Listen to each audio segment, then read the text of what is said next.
के पंच में अब सीधे हम चलते हैं लद्दाख, और लद्दाख के अंदर क्या कुछ चल रहा है। अभी तक आपने एक्सपर्ट्स की जबान से सुना कि क्या हमें करने की जरूरत है, किस तरीके की सिचुएशन है, और इंटरनेशनल सिनेरियो क्या कुछ कह रहा है। दो तीन चीजों पर हमने बहस तो कर ही ली, अब जरा लद्दाख के फीवर को भी समझने की कोशिश करेंगे, क्योंकि माना जाता है और एक्सपर्ट्स का मानना कि जहां पर यह सारा कुछ चल रहा हो, जहां पर पॉलिटिकल बैटल हो या जहां पर आर्मी बैटल हो, वहां पर के लोगों से उनकी बात को समझना, परखना और उसी तरीके की प्लानिंग बनाना भी एक रणनीति का हिस्सा होता है। इसलिए हम लगातार कोशिश करते हैं इस प्रोग्राम में लद्दाख चलने की। आज भी हमारे साथ मेहमान ज्वाइन कर चुके हैं, कांग्रेस के सीनियर लीडर हैं रिजन सबलर साहब हमारे साथ ज्वाइन कर चुके हैं। बहुत बहुत शुक्रिया रिजन साहब हमारे साथ ज्वाइन करने के लिए। काफी अरसे से सियासत करते आ रहे हैं, लद्दाख को बनते हुए देखा है, और आज जो सिचुएशन हमारे सामने है इस पर भी काफी गहरी नजर रख रहे हैं। बहुत बहुत शुक्रिया हमारे साथ लद्दाख से ज्वाइन करने के लिए। सबसे पहला सवाल जो पूरा देश जानना चाहेगा, आप कांग्रेस के सीनियर लीडर तो है ही, लेकिन लद्दाख के भी सुपूत है और लद्दाख की डेवलपमेंट को, हर एक चीज को आपने देखा है। आज जिस राह पर लद्दाख है, इसे आप कैसे देखते हैं पॉलिटिकली, इसे आप बैटल ग्राउंड में कहां पर देख रहे हैं?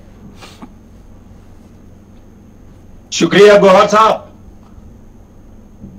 आपने पूछा आप किस तरह के लद्दाख को देखना चाहते हैं। बहुत बढ़िया सवाल पूछा आपने। हम एक ऐसा लद्दाख को देखना चाहते हैं जो अपना तहजीब, अपना कल्चर, ट्रेडिशंस, एनवायरनमेंट, सभी चीज को जिंदा रखते हुए, बचाते हुए एक सस्टेनेबल डेवलपमेंट लद्दाख को उसकी तरफ ले जाना चाहते हैं। जिस तरह पुराने जमाने में लद्दाख अपने पैरों पर खड़ा रहता था, बाहर से एक अन्न तक नहीं आता था, बेशक गुर्बती हुआ करता था, लेकिन कभी भी लद्दाख के हिस्ट्री में आप रिकॉर्ड देखिए, यहां स्टार्वेशन डेथ आज तक भी नहीं हुआ। और जिस तरह का डेवलपमेंट के नाम पर अब काम हो रहा, आगे बढ़ रहा है, उससे हमें लगता है कि लद्दाख के लोग पैरासाइट बनते जा रहे हैं और इनके ऊपर निर्भर होते जा रहे हैं। यहां सब कुछ बाहर से आने लगे हैं, और जब बाहर से आना खत्म हो जाए तो फिर लद्दाखियों को क्या होगा? तब तक लद्दाख को अपना सस्टेनेबल मॉडल जो हुआ करता था पहले, वो खत्म हो जाए तो फिर किसके ऊपर आप रिलाय करेंगे? फिर आप बेगर्स बनेंगे, यहां से पलायन होगा, या स्टार्वेशन डेथ अभी ठीक तरह से प्लान ना करें, सस्टेनेबल डेवलपमेंट की तरफ ना जाएं, तो स्टार्वेशन डेथ भी लद्दाख में आएगा। तो हम एक ऐसा लद्दाख आगे देखना चाहते हैं जिसमें भारत सरकार का बहुत बड़ा योगदान होगा। सबसे पहला योग तो अब यूटी बन गया, हो गया, अच्छा हो गया, बहुत बढ़िया, क्योंकि हमारा डिमांड रहा है यूटी विद लेजिस्लेचर का। चलो for the time being legislature नहीं मिला, लेकिन हमारा डिमांड अभी जिंदा है। हमारा डिमांड है आप शेड्यूल्ड एरिया डिक्लेयर होना चाहिए, 6 शेड्यूल नोट करवाकर, जिसमें जिस काउंसिल को इन्होंने जो रखा है अभी डिसॉल्व किए बगैर, उसको लेजिस्लेटिव पावर भी मिले, और फिर लद्दाखी लोग खुद इस तरह का मॉडल यहां खड़ा करें जिसमें हमें हर जगह जाके थाली लेके घूमना ना पड़े। हम मछली को पकड़ना सीखना चाहते हैं, रेडीमेड मछली खाने के लिए नहीं मांगते हैं। तो लद्दाख में जो सोलर एनर्जी का रिसोर्सेज है, जो ऑर्गेनिक प्रोडक्ट्स का रिसोर्सेज, जो रिसोर्सेज आपका सीबक छोन का है, बार्ले का है, शोलो का है, मिनरल्स का है, उन सारे चीजों को सस्टेनेबल वे में आगे बढ़ाकर अपने टांगों पर खड़ा हो सके, किसी से भीख मांगना ना सीखे। Right sir. अब अगर हम सरकार के ऊपर डिपेंड रहता रहेगा तो आप भिखारी बनोगे, आपका सस्टेनेबल डेवलपमेंट नहीं होगा। आप कभी भी आगे बढ़ नहीं पाएंगे। राइट सर, मैं तो बस को देना चाहते हैं। ठीक है, आप जरा मेरी बात को भी सुन लीजिए। आप जिस पार्टी को बिलोंग करते हैं वो ग्रैंड ओल्ड पार्टी पूरे इंडिया में है, और इंडिया में जितनी ओल्ड है उतनी लद्दाख के अंदर भी है वो ओल्ड, और काफी सालों से कांग्रेस वहां काम कर रही है, सरकार के अंदर भी रही, विपक्ष में भी रहे, आप भी दोनों तरफ से काम करते रहे, कभी काउंसिल के अंदर रहे, कभी काउंसिल के बाहर रहे, लेकिन पॉलिटिक्स में आप जिंदा रहे। तो ये बताइए, जो सस्टेनेबल ग्रोथ, सस्टेनेबल जिंदगी की आप बात बता रहे हैं, ये कांग्रेस ने मेथोडोलॉजी अडॉप्ट किया था जो आपको लगता है कि ड्रॉप हुआ, या अब आपको यह चीज का एहसास हो रहा है कि अब यह करने की जरूरत है? बिल्कुल नहीं जी, हमारा 2005 में एक विजन डॉक्यूमेंट बना है जो कि लद्दाखी लोगों ने गांव से, ग्रास रूट से लेकर ऊपर तक डिलिब्रेशन करके, डिस्कशन करके किस तरह का एक लद्दाख हम आने वाले 50 साल 100 साल में देखना चाहते हैं, उसका डॉक्यूमेंट हुआ है। लेकिन आपका डॉक्यूमेंट होने के बाद एक्सपर्ट से उसको वेट पे कराया, श्रीनगर में ले जाके चीफ मिनिस्टर साहब के अध्यक्ष में सारे मिनिस्टर कमिश्नर बैठकर उसको अप्रिशिएट किया गया, ओके भी किया गया।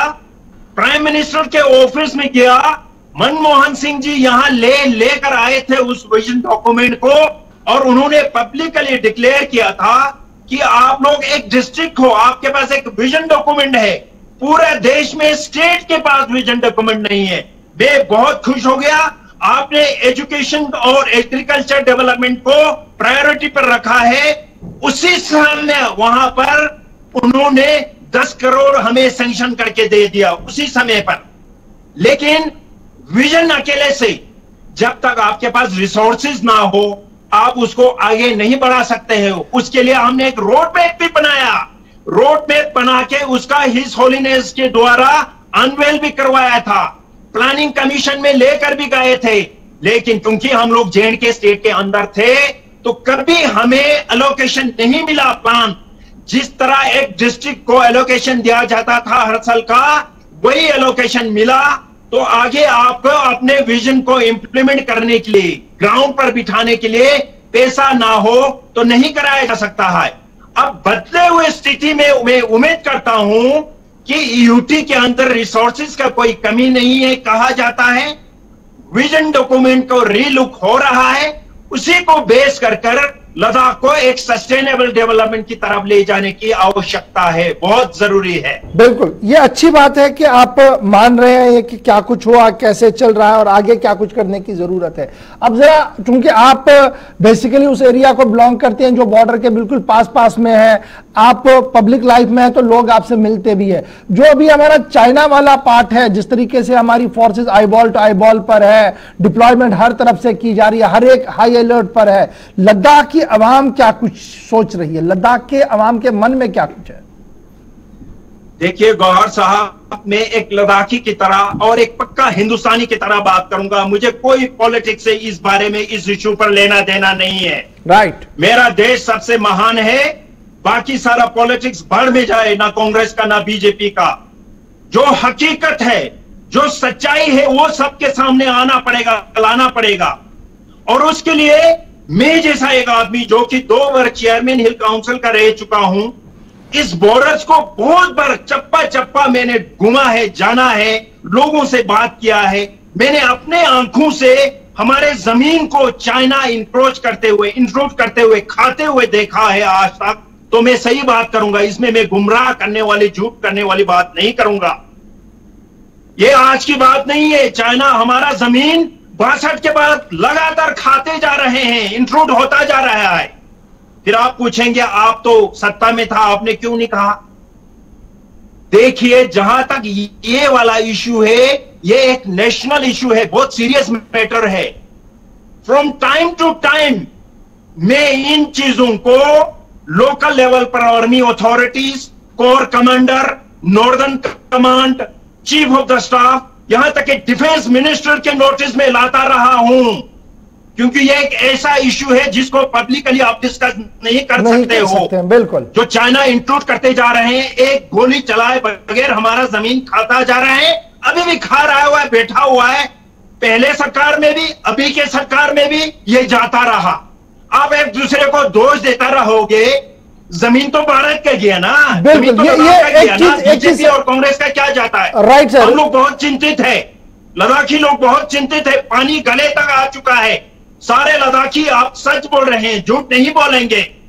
क्या हम लोग चाइना के अंदर जाना है? इस तरह से बैठे रहे तो चाइना के अंदर कोई नहीं जाना चाहता है। भारत को एक स्टैंड लेना पड़ेगा। चाइना हमारे चुप्पी का, चाइना हमारे कमजोरी का फायदा उठा रहे हैं। अब रिगजिन साहब एक चीज और जानना चाहता हूं मैं जरा, और इसमें ना जिस तरीके से आपने इलॉबरेट करके कहा कि देखिए ये तो नेशनल कंसर्न है हमारा, इसमें पार्टी वाइज में जाने की जरूरत नहीं है, एक लद्दाख की यूनिटी का सवाल है। लद्दाख मतलब करगिल भी और लेह भी, ये एक यूनिट का सवाल है। तो आपने कहा कि देखिए मैं डिफेंस मिनिस्टरों से भी मिला हूं, क्या कोल्ड रेस्पॉन्ड था या कुछ हाथ में उनके नहीं था? देखिए, लेट मनोहर पर्रिकर साहब लद्दाख पधारे थे, यहां एक रात रुका था जी। उनके साथ एक ही टेबल पर chief of the staff, northern command, core commander, मैं और पर्रिकर साहब बैठे थे। मैंने ये सारा चीजें उनके नोटिस में लाया, मैंने ऑफर्स निभाया। अब ऑब्वियसली मुझे नहीं बताएंगे क्या करेंगे कैसा करेंगे, मेरा फर्ज था जो ग्राउंड रियलिटी है, जो चाइना का मॉडस ऑपरेंडी आज तक जो रहा है, वो उनके इंफॉर्मेशन में लाना मेरा जिम्मेदारी था। बाकी रहा, मैं छोटा चीज हूं, यहां पर बैठा हूं, ये सारा बड़ा मसला है। लेकिन हम एक चीज देख रहे हैं, वीजा वी चाइना हमारा पोजीशन बहुत ही वीक रहा है, शुरू से रहा, अभी तक रहा है। आज भी आपको वीक नजर आ रहा है या मजबूत नजर आ रहा है? रिगजिन साहब, क्या आज जिस तरीके का डिप्लॉयमेंट है, जिस तरीके से 1-to-1 हो रहा है, जिस तरीके से बातचीत हो रही है, इसमें आपको कुछ चेंज आ रहा है पुराने और नए में? जिस तरह का स्टेटमेंट सेंटर से अलग अलग आते रहा, गुमराह करने वाली बातें होता रहा, उसको देखकर तो हम तो बहुत ही अचंभे में हैं। ग्राउंड पर सारा विंटेज क्रूशियल पोजीशंस पर आके बैठे हुए हैं। अब और उनको अंदर आना, it's a mere cat walk, सीधा सिंपल हो गया, कोई पास दर्रा नहीं है। तो हालात बहुत ही संगीन है। अगर जो आके बैठे हुए चाइना का जो पॉलिसी कहता है 2 step front end 1 step backward, अभी वही वाला हालात है। एक भी गोली चलाए बगैर वो लोग हमारे जमीन खाकर बैठे हुए। इसी को हम अगर अच्छा मानते हैं, चुप्पी साध के बैठते हैं, तो हमारे देश का भला हो। चाइना इसी चीज का कमजोरी उठा रहा है, हमें स्ट्रॉन्ग स्टैंड लेना पड़ेगा। चाइना के कमजोरियों को कुरेदना पड़ेगा। कमजोरियों की क्या कमी है? बहुत सारे कमजोरी है। अगर हम लोग एक सॉवरेन नेशन है, स्ट्रॉन्ग नेशन है, अपने देश को मजबूत रखना है, जो दुश्मन के जख्म को खुरदना पड़ेगा, नहीं तो वो हमें तंग करता रहेगा। सही बात आप बता रहे हैं। अब चलते चलते हांगकांग में क्या कर रखा है? राइट सर, मैं वापस जरा लद्दाख वाले मुद्दे पर एक आखिरी चीज आपसे जानना चाहूंगा। पिछले दिनों इसी प्रोग्राम में मेरे साथ बीजेपी के नेता थे, वो बता रहे थे जिस तरीके से डोमिसाइल का कानून जम्मू कश्मीर यूटी के लिए बना है, यहां लद्दाख के अंदर भी एक डोमिसाइल आएगा जिससे कल्चर, हेरिटेज और सब चीजों का प्रोटेक्शन होगा। क्या आपको लगता है कि सही वक्त में सही डायरेक्शन में कदम उठ रहा है सरकार की तरफ से? बिल्कुल नहीं जी। यूटी मिला, हम लोग सब खुश है, लेकिन साथ ही साथ विथ लेजिस्लेचर नहीं मिला। उसके तुरंत बाद जब लोगों ने अप्रीहेंशन एक्सप्रेस करना शुरू किया, तो उन्होंने 6 शेड्यूल की बात की बीजेपी ने। यहां तक कि ट्राइबल अफेयर्स के मिनिस्टर यहां भी आए थे और उन्होंने रिटन में सेंट्रल गवर्नमेंट को रिकमेंड किया कि लद्दाख को शेड्यूल्ड एरिया और 6 शेड्यूल में इंक्लूड करना पड़ेगा।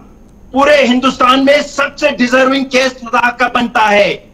जब तक 6 शेड्यूल नहीं मिलता है, यहां का लैंड, यहां का डेमोग्राफी, यहां के एम्प्लॉयमेंट अपॉर्चुनिटीज, यहां के एनवायरनमेंट, यहां के कल्चर, यहां के लैंग्वेज, सब कुछ खतरे में है। इसलिए हमें safe guard, constitutional safe guard in the form of 6 schedule चाहिए। बीजेपी ने ये यू टर्न क्यों लिया, इससे हमें अब शंका होने लगा है। चलिए, बहुत कुछ और एजेंडा तो नहीं है। जी जी, चलिए, बहुत शुक्रिया सबलर साहब मेरे साथ ज्वाइन करने के लिए। चूंकि लद्दाख की जब बात होती तो काफी ज्यादा इश्यूज है, मैं इस कम वक्त में कोशिश करता हूं कि हर एक की बात को आपके सामने लाऊं। लगातार